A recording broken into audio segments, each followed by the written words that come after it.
माँ भगवती अर्घ्य नारीश्वर के रूप में श्री विग्रह की निरंतर शरण लेता है। उनका वर्णन मैं बंदूक पुष्प और सुरवण के पुष्प समान रक्त पीताम्बरी तथा अपनी भुजाओं से सुशोभित अक्षय माला पर काश अंकुश और वरमुंदमाला के कार्य करने वाली अर्घचंद्र को धारण करने वाली त्रिनेत्र देवी, मैं आपको हर समय बार बार नमस्कार करता हूँ कि हमारे कार्य को सुफल कीजिए। हे माँ भगवती, जो अनारू के समान चेहरे के क्रिलापी और सूर्य की क्रांति के समान आपका वर्ण है, हीरा मोती से सुशोभित है, इसलिए मैं आपको हर समय बार बार नमस्कार करता हूँ। आकर सबका कार्य करें, दुष्टों का संहार करें और संत जनों को भक्तों को रक्षा करें। प्रेम से बोलिए माँ भगवती की जय।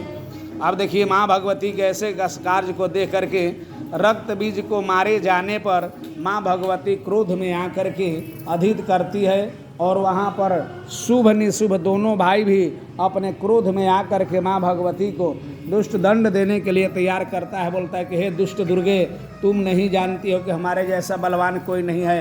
अब हम अपने भ्राता का भाई और शुभ निशुभ कार्य हो करके भी हम लोग इतना बलवान है कि हमारे सामने कोई देवता भी नहीं टिक पाते हैं। अब तुम्हारा हम लोग नष्ट करेंगे।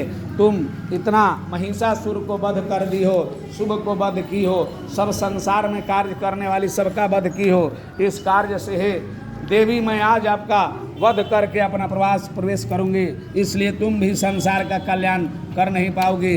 हमारा जो कार्य है उसके लिए पधारते हैं और तुम्हारा नष्ट कर दूंगा। ऐसे लेकर के शुभ निशुभ दोनों पारा पारी माँ भगवती का युद्ध करने के लिए तैयारी होती है। माँ भगवती के युद्ध में कभी बाण चला देता है, कभी खड़ग चला देता है, कभी मूसर चला देता है। माँ भगवती ही अपने अपने अस्त्रों शस्त्रों से जो हाथ में लेकर के खड़ी है माँ भगवती, उस नाना रूप से लेकर के और शुभ निशुभ से भी युद्ध करने लगी। माँ भगवती की ऐसा कृपा कार्य से किसी बाणों की वर्षा करने लगा, फिर माँ भगवती भी बाणों से रक्षा करने लगी। फिर उसने गदा चला दिया, माँ भगवती भी अपने हाथों की गदे को चला दी। खल चला दिया, फिर भगवान के मुसल से छोट से उनको त्रास्त कर देती है। ऐसे दशा को देख करके माँ भगवती भी अपने अस्त्र शस्त्र से सबको कल्याण करने के लिए, भक्तों को बचाने के लिए रक्षा करती है। माँ की कृपा पात्र होने पर शुभ निशुभ तथा दानव के कार्य करने से युद्ध रण क्षेत्र में बहुत विस्मय हो चुका। इसलिए माँ भगवती संसार के कल्याण करने के लिए फिर बोलती है कि अरे दुष्ट, तुम जब माया के सहारा ले करके, माया हो करके और मुँह में डाल करके लिप छिप करके तुम बाण चलाते हो, तू थोड़ा देर ठहर, तेरे ही वध होने पर सारे देवता और भक्तगण भी हंसेंगे और तुम्हारा नीति को कार्य करेंगे। ऐसे सुन करके और दानव फिर भी पहाड़ों को उठाकर फेंकने लगा। माँ भगवती अपने मुक्के के चोट से उसे चूर चूर कर देती है। फिर दानव ने माँ के अधित करने पर मूसल बिग दिया, फिर मूसल को भी माँ भगवती काट देती है। फिर खड़ग तलवार बिग देता है तो माँ भगवती अपने खड़ग से कार्यों से उनको तलवार को काट के चूर चूर कर देती है। फिर अधित करने वाला अगरबत्ती हो जाला तो नहीं हटा दो, प्रसाद में गिरी। भगवान की कृपा पात्र से सबको कल्याण जागृत हो जाता है। माँ भगवती के ऊपर फिर उसने वर्षा चला दिया। वर्षे को देख करके माँ भगवती अपने त्रिशूल द्वारा उसको नष्ट कर देती है।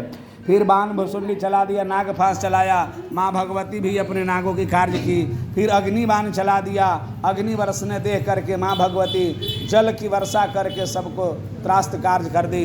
ऐसे दशा में आकाश में उड़ करके जिम ही कार्य करती माँ बोली, करे दुष्ट, थोड़ा देर ठहर, थोड़ा सूर्यपान कर लेने दे, फिर तुम्हारा नष्ट मैं करूँगी। आकाश में उड़ते हुए माँ भगवती ने क्षणिक मात्र के लिए अपना अधित किया, अंतर ध्यान हो गई। और अंतर ध्यान होने के बाद फिर माँ भगवती श्रद्धा कार्य करने के लिए तैयार होकर के आती है और शुभ को रक्ष करने के लिए पटक देती है।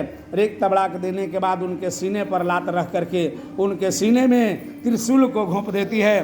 त्रिशूल लगते ही शुभ का प्राण पखेड़ू निकल जाता है। आह आह करते हुए उसका राम नाम सत्य हो गया।